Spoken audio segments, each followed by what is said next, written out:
Okay, welcome back. Sorry about that. Always a Miss Rose error. You guys are used to this, so here we go.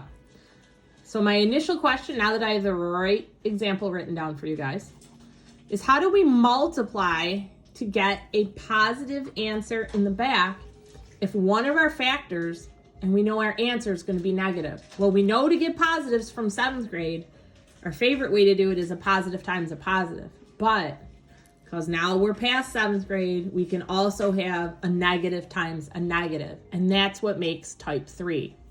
So if you have a positive in the back, that's where we multiply.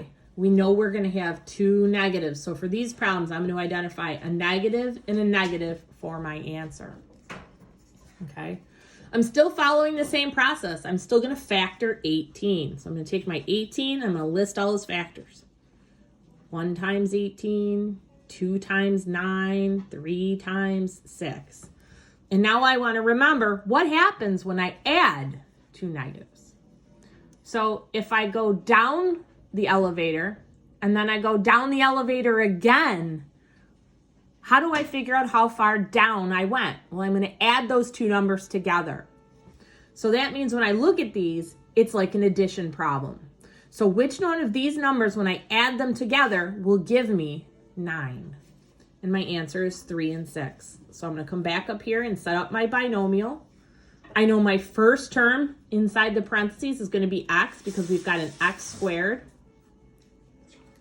So I'm going to have a 3 and I'm going to have a 6. But instead of them both being positive, this time they're both going to be negative.